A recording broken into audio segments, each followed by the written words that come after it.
Welcome to the deep dive. Today we are pulling the thread on a financial scandal that wasn't just about the massive fraud itself. It was about the explosive allegations surrounding the government body tasked with regulating it. We're talking about the Trio Capital fraud in Australia. Exactly. And the sources we've compiled detail a systematic effort by the regulator, that's the Australian Securities and Investment Commission, or ASIC, to allegedly conceal vital evidence. Our mission today is to give you a shortcut to being well-informed about what looks like a deep failure of accountability. Trio Capital, it was a complex, multi-million-dollar scheme, but the hook here, the real insight, is what happened after the crime. Right. The sources don't just allege incompetence.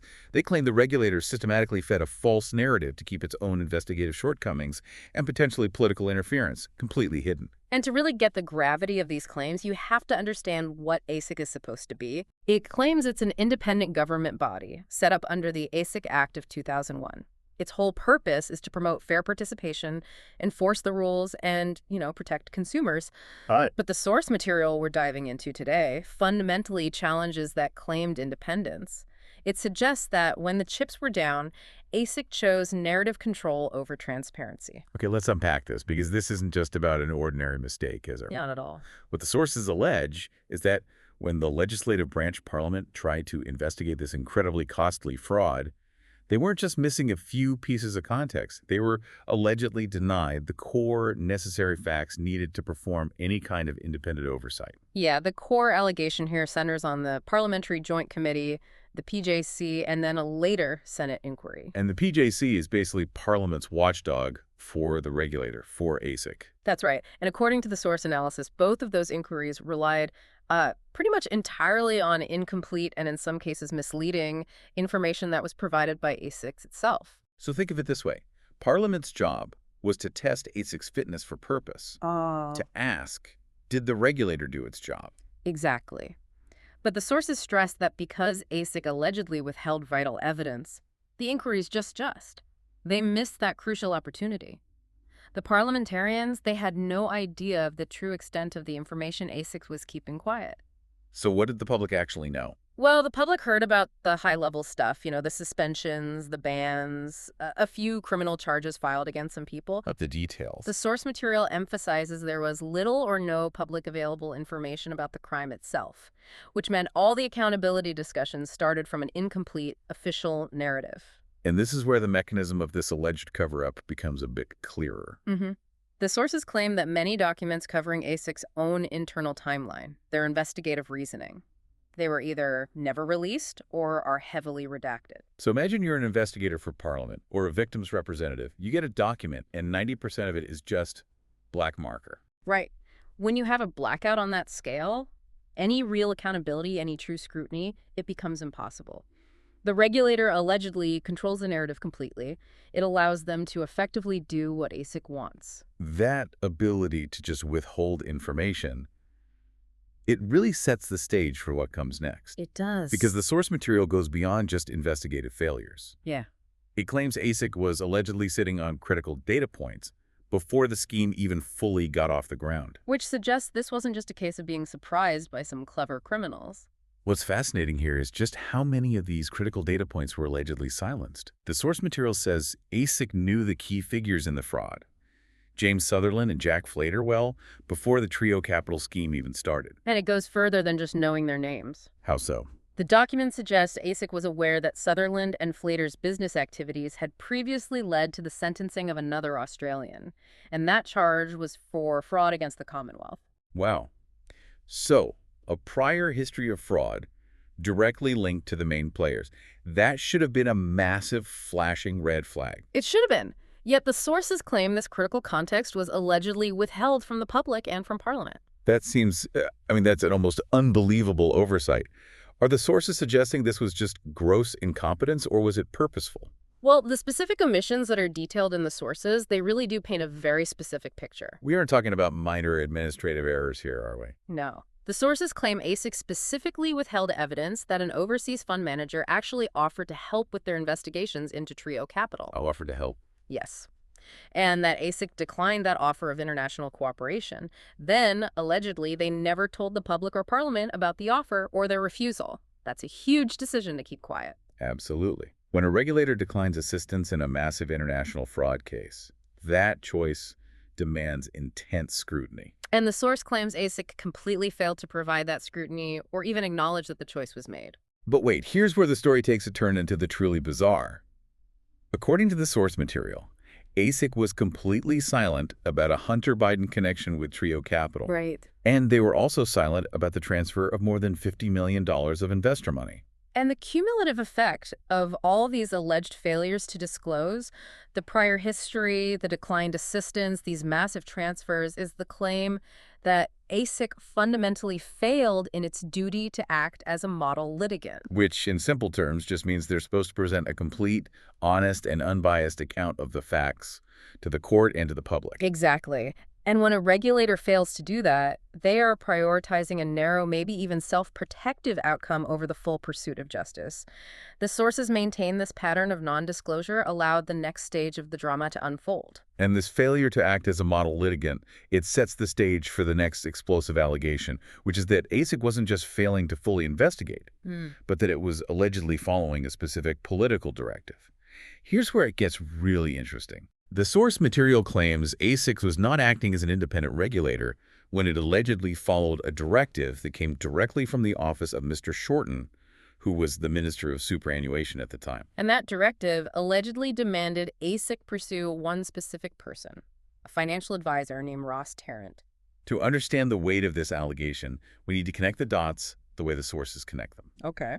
The minister, Mr. Shorten, did not publicly disclose his long history with the Australian Workers' Union, the AWU. And why is that relevant? Because the individual the minister allegedly directed the regulator to pursue, Ross Tarrant. He was the person who recommended Trio Capital products to the AWU slush fund. And that slush fund consequently lost money in the fraud. That's right. The documents suggest ASIC kept quiet that the minister's close political interest, the AWU fund, lost money, and that the minister was perceived by the source material as, well, as potentially politicizing the crime by targeting Tarrant specifically. So that sounds less like regulatory enforcement and more like using the power of the state to settle a perceived score. Are the sources suggesting this was just personal revenge, or was there a broader political goal? The sources present a pretty powerful claimed motive.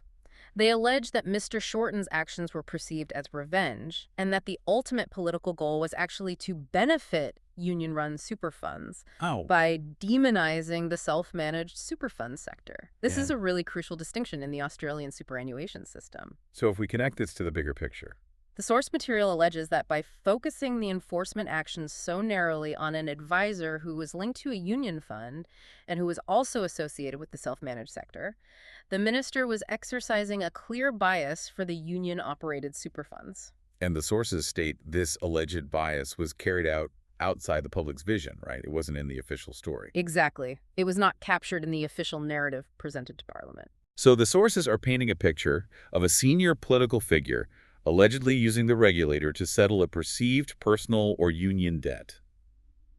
Which, that fundamentally violates the whole concept of independent enforcement. It does. And because ASIC allegedly buried the facts from the inquiries, Parliament was never able to expose this alleged political motive. And this is where the consequences of all this secrecy really hit home, doesn't it? Especially for the victims and their representatives, VOFF. Victims of financial fraud. Yes, they were left fighting this official, incomplete narrative. Without access to the full investigative record, they just can't test these essential questions about accountability. They can't verify if ASIC exhausted all legal avenues. No. They can't understand why the known red flags, like the prior fraud history of the perpetrators, were not acted upon sooner. And crucially, they cannot test whether a proper forensic accounting investigation was actually carried out or if the regulator just stopped looking when it got complicated. That lack of transparency forced VOFF to do their own investigation. They had to. And what they discovered, the tangible details about where the money actually went, are some of the most shocking facts that were allegedly not part of the official story from the regulator. This is where it gets really bizarre. VOFF's independent research traced investors' money from a bank in Australia, not some legitimate offshore investment vehicle, but to what the sources describe as A rent-a-house in New Zealand. A rent-a-house. Yeah. And this is exactly what raises the question about ASIC's commitment to forensic accounting.